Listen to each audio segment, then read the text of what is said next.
Enra ya da sorry ye no ade e beto Ghana eye huhuhu eye maame SEDINA TAMAKLOE.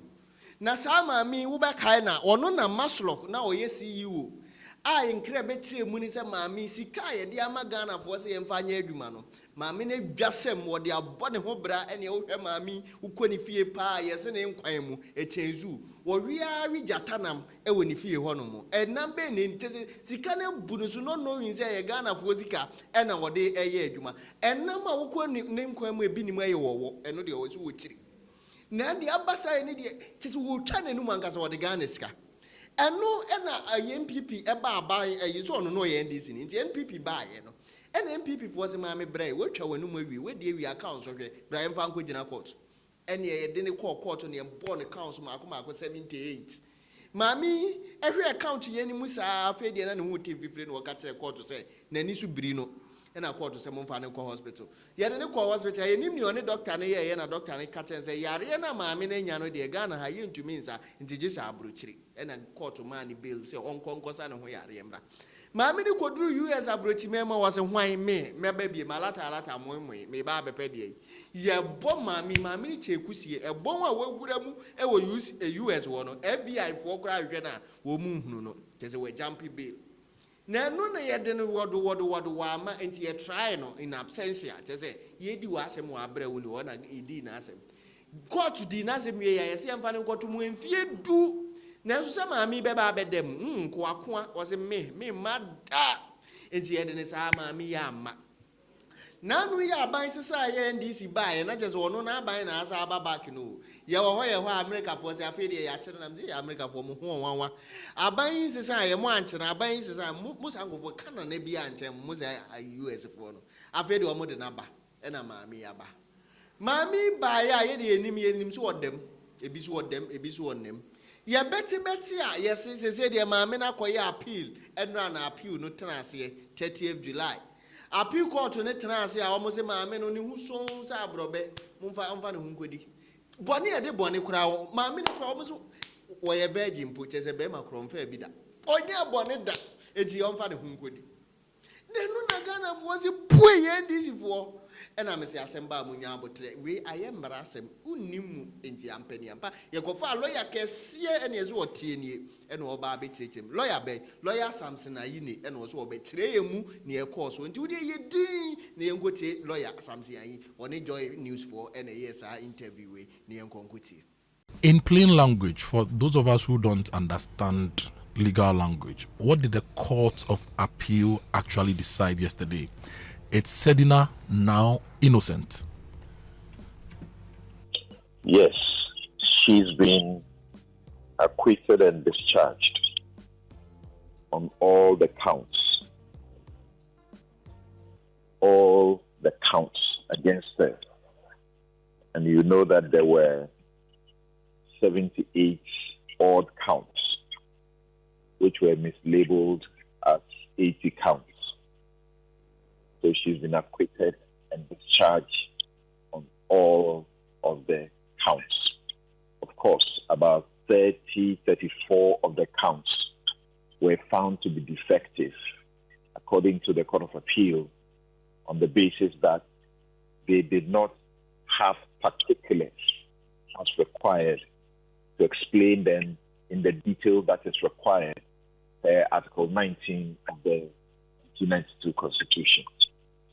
And then those others which were not found to be defective, the various propositions were made, including that the convictions were based on hearsay, or that the prosecution did not discharge the burden required of it to prove them, and rather she who is the accused, who was tried in her absence, was required to rather prove her innocence, which is not what is required in proving a criminal charge.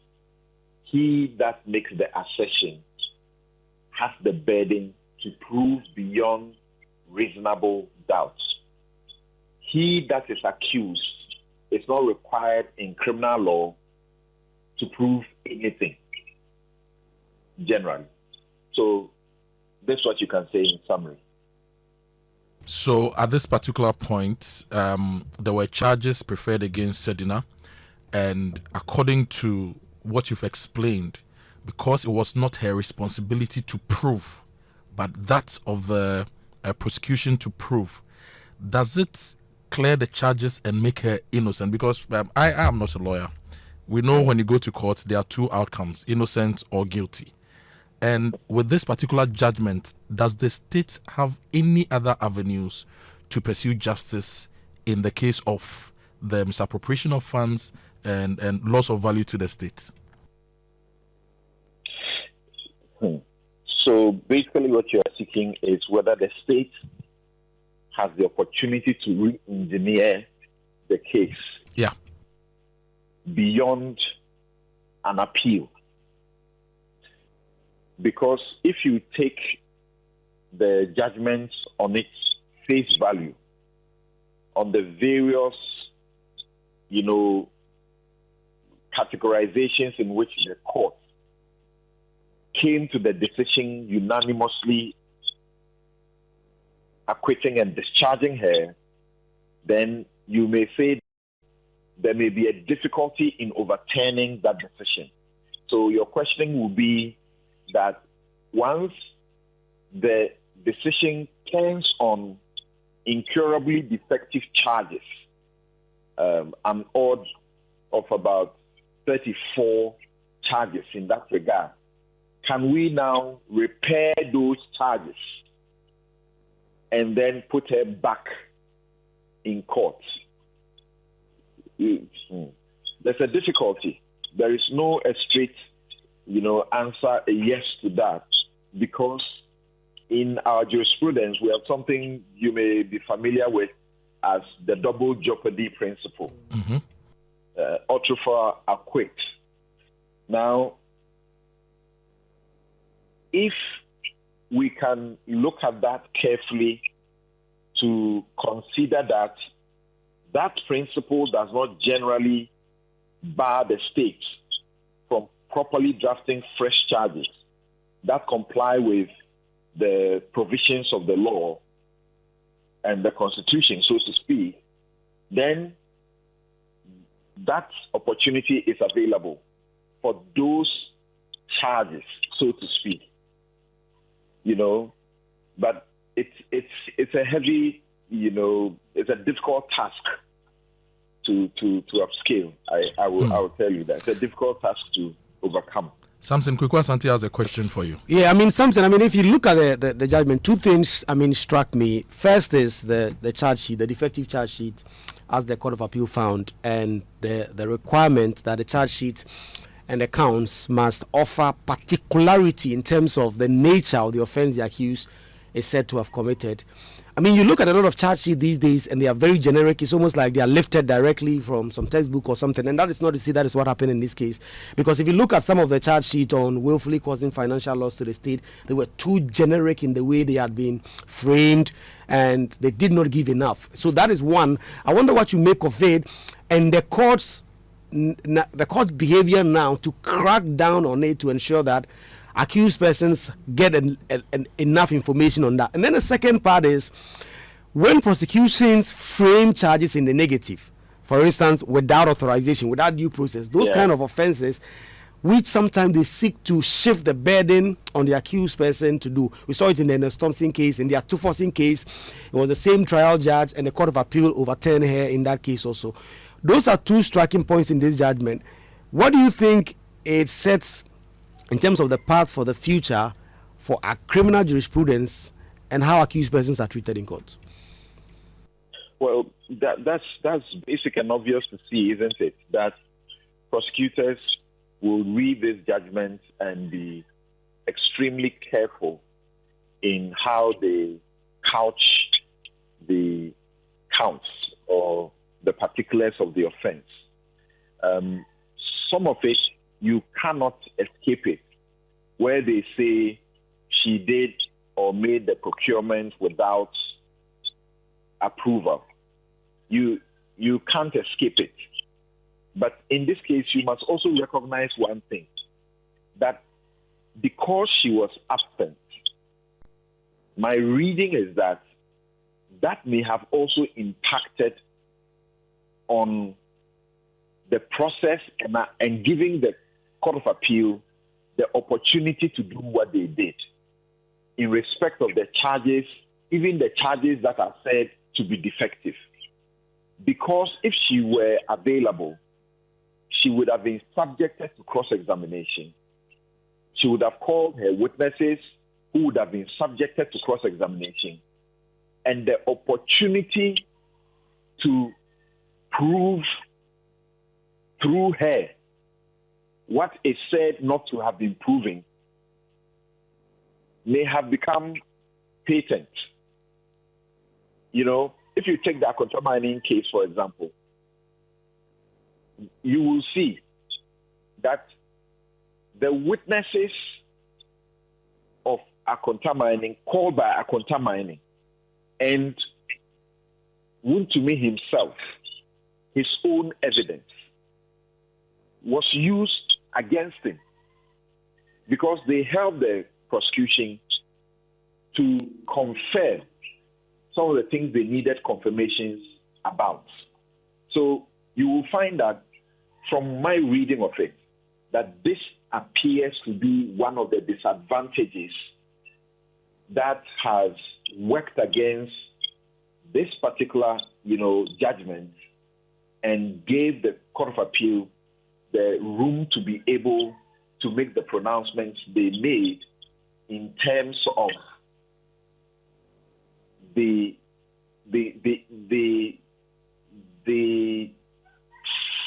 pronouncement that there was an attempt to shift the burden because she was not around. If she were around, she would have been cross-examined. For example, when it came to her signature, that is being said was not actually authenticated or proven. If she were around, she would be taking through it her own statement in which she said that, well, she has seen what looks like a signature, but she's not the one who signed it. She would have been put to, under the fire of cross-examination, and there would have been potentially sufficient information to conclude on the subject and not in the manner that perhaps it was left and led to this particular decision. Right. Samson, this is Kojo. You point out that it looks like her absence during the trial may have also played a role in this outcome. Does that mean that a loophole has been exposed? Does this suggest that if an accused person is able to arrange so that they are absent during their trial, that will give them grounds for appeal? Right. So you are right about what you are pointing out, because these days we have been shouting that should be trying absentia of certain people. It doesn't matter that they are unavailable. And so we can proceed, OSP can go ahead and try them. I suspect that if you have to try them in their absence, then you have to do an extra job. You must be clearly aware of the fact that the accused person is not available, and they not being around, you needing to go the extra mile to prove the elements and the ingredients to a great extent, so that there are witnesses that the prosecution may have felt on the back of this judgment, with the benefit of hindsight of this judgment. The prosecution may have felt, we don't need to call these people. We don't need to gather recipients of the money that was distributed for the traders. The Tantamount to Fire issue. Yes. We do not need to call any Maslock beneficiaries because this is positively proving in this sense. This X amount was given, X amount was supposed to be accounted for, it has not been accounted for. So I think that what it suggests to me is that if you have to try somebody in their absence, then you have to bring all that must be brought. Even those pieces of evidences and witnesses that you think may not be necessary, you need to bring all of them. Now, but you see, when you bring them, the person who is absent, in this case, SEDINA, has his lawyer her lawyer who is cross-examining these people. And in doing so, it's weakening the prosecution's case. But the prosecution doesn't get the benefit of cross-examining her and her witnesses to seek to, as it were, prop up their case, where that is how they could work it and fortify it. You know, but they put up a case, and the person who is not available still has the opportunity to, as it were, whittle down, punch holes, and weaken their case. That's what I say here. Now, Samson, if I got the judgment right, the state's own witness admitted that the Kantamanto funds were used for their purpose, but it was left out of the report. Was that the case?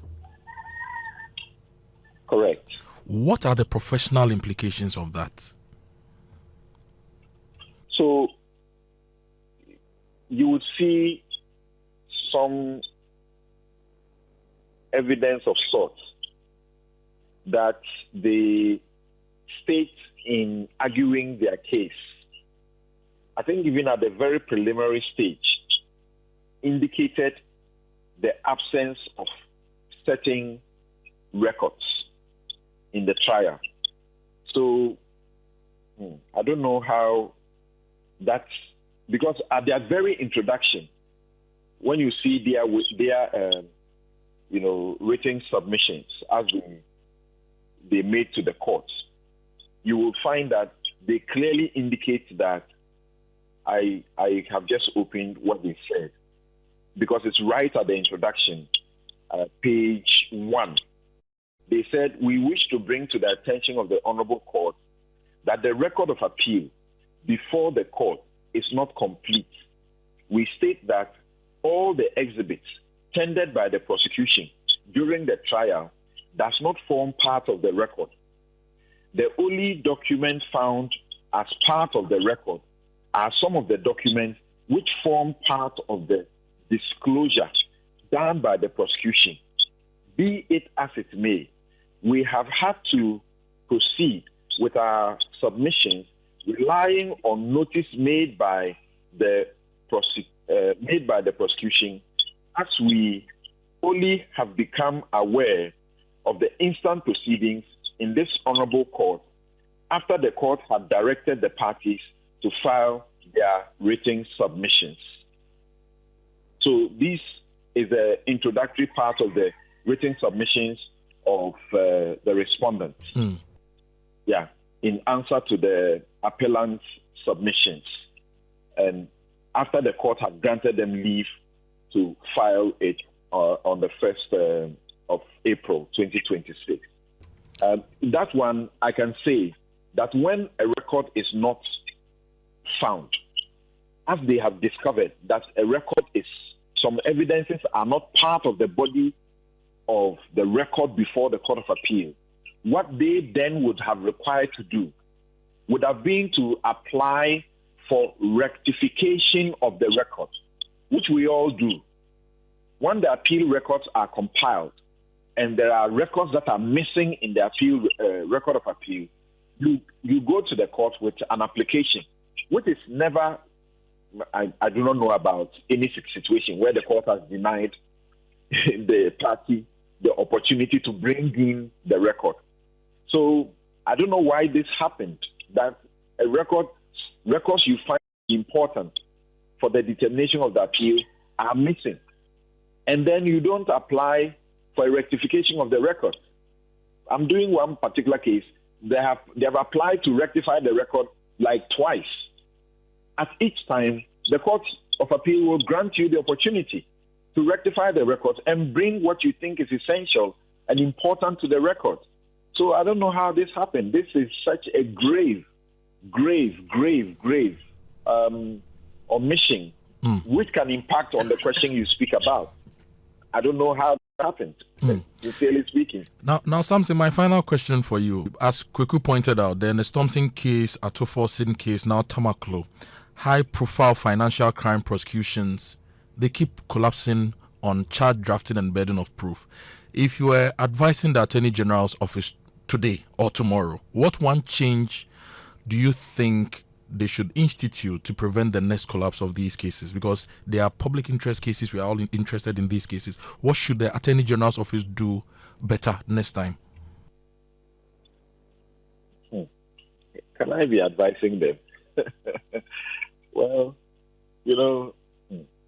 I would simply say those decisions of the Court of Appeal, or even those that have gone to the Supreme Court, they need to take those decisions and study them. These should become decisions that they would do training for the attorneys about, and make sure that the things that the judges are pointing out, they are able to tighten them so they don't happen, they don't recur. But you see, they raised, in the absence of that, they raised certain issues about the court not supposed to use technicality. That if you are talking about the defectiveness of the charges, are there things that happened in the course of the trial that supplied the particulars or the facts that you say were not supplied on the charge sheet? The charge sheet being the initiating document.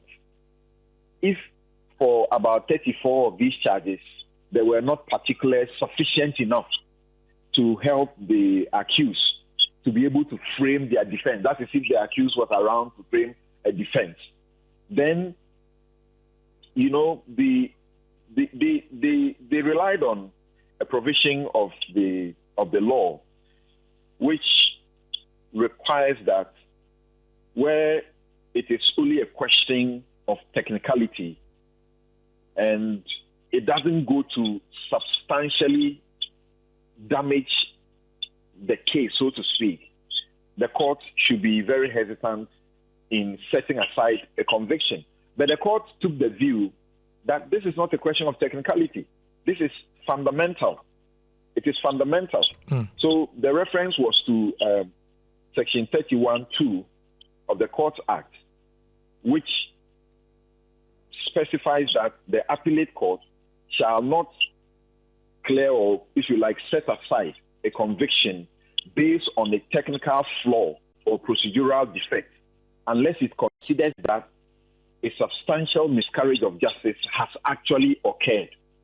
So here too, it looks like they had the opportunity not to place reliance on a technicality, but their view was that this was more than, saying you are relying on a mere technicality to set somebody free. It was fundamental, and that there was a need to put the particulars there. It was incurably defective, meaning you can't cure it. So normally, if they detect these things in the course of the trial, when the trial is not over, sometimes at the very beginning stages, then it is raised. Sometimes it is raised by the defense counsel. And as you may have seen, Godfrey Dami is raising some of them in the Hanan case, for example. And Attorney General actually has been asked to go and make certain corrections in the Hanan case, for example. Sometimes they are raised, and if they are raised early enough, they get corrected. The charge sheets get amended, so to speak. And these things happen. But there can be a defense attorney whose strategy will be that I will not raise it at the beginning. I would rather keep quiet. and wait until the whole thing is over, and I will use that as the basis to do something like this and hope that I'll be successful. So, but the education we need our audiences to be aware of is that, look, when you take the judgment, it does not say that the allegations that have been made were false. When it comes to the inflated, procurement, you will see that in the inflated procurement, if you take the vehicles and everything all together, we are talking about a total of 22 million Ghana cedis in inflation of the contracts, the vehicles that were procured, where you go to the vehicle, those who are dealing in the vehicle, and the price they have given to Maslock is not the price that is in the open market, or they themselves even sell to their customers.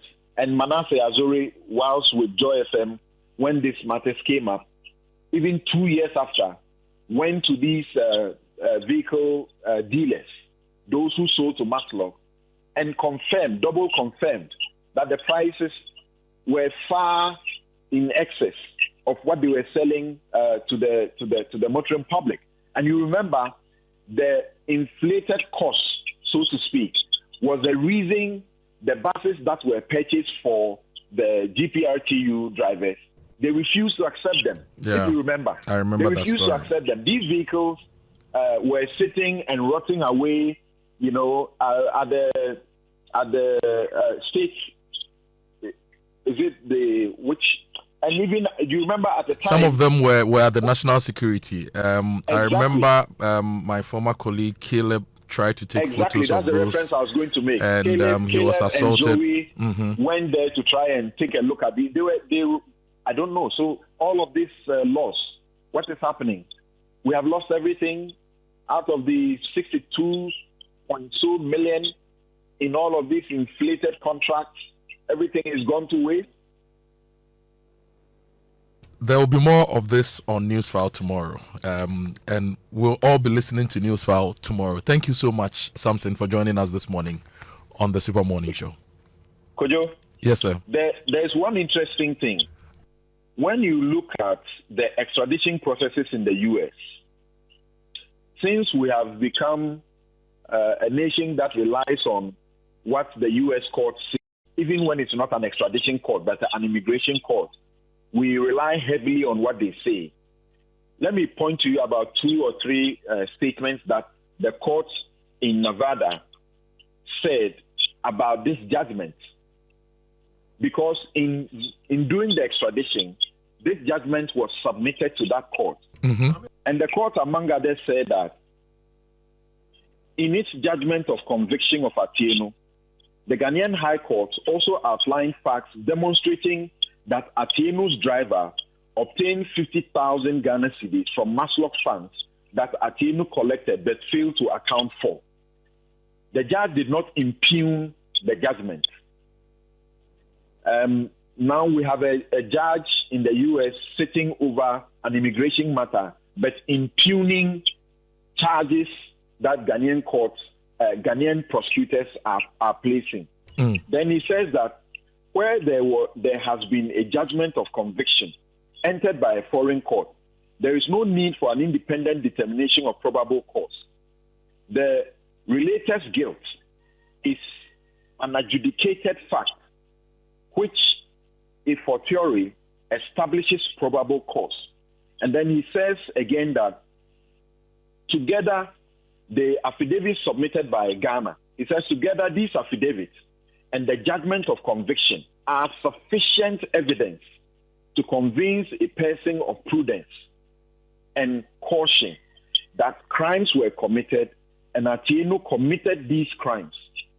Accordingly, the information presented to the court is competent evidence to establish probable cause that Atieno committed the crimes with which she is charged and has been convicted. So a U.S. Judge, in dealing with the extradition, where Atienu was using two different names and they were able to reconcile the two different names to be the same person.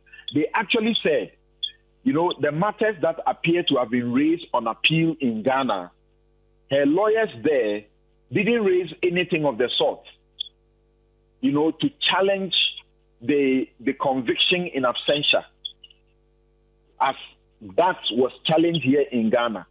Over there, her lawyers there did not raise these issues anyway. But Samson, thank you so much this morning for joining us with the education.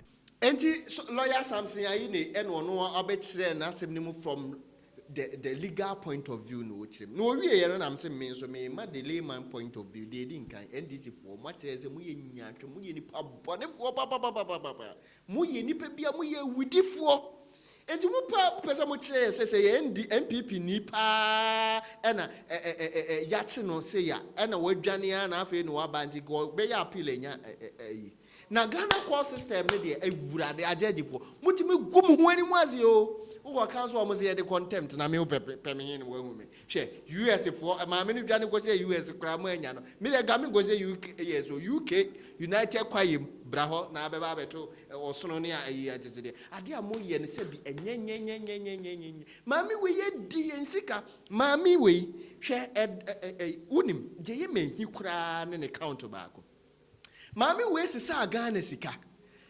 Yes yemfa mo akuafo ehiafo ne ekunafo bosia no de koma rural bank bi.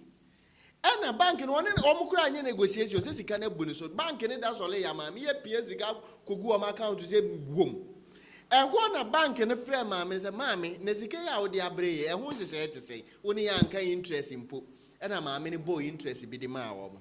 Na bank ne si da bi o interest we de se ye gia nukure wo mi se yentimi ntua sika ne ma nti yesrew we de mi nyi nkotwa mi dua ne ma enye ntwa mi pie to nka ho mbaji sika sanka ma me ne beka se maslok account ne mu mfa nto mu back no se da bi sika na me de ama mo de mu nka se ne out na mo nhye emu fie wura so mu ekolak mu na mo mfa nhia me na onim na bank fo no so ka se sika no no mo de hye bu fie wura so mu ekolak ma eno mo de besia no obacho na total Spinters Road yi so Bacho na total and one mami the bodyguard for we to my way no matter to care him near to my way near 1.7 million Ghana cedi 750 million Ghana cedi she can't just one any to turn say a warehouse I yes said drinks gum any dear gum mini boot no tepas with otido sikano soon ye who a tribute sika we ya nyina ye hu bacho na total na mjina hop and almost says sikano Court will catch evidence our mother Brian a vake emu ha. Court a wound near court to Atanasi I move 4 years a buateno. Who are better so the 2 months a pay Abakaja as a my men in father who could hear Mamopa, Yenati Kuruma. InfoEYE, your number 1 super duper host, Ken Lakuta, mechanic as here, or Tanabe Hedemijana contemptiano, no, many are buying quantity at the BCA. Macramo.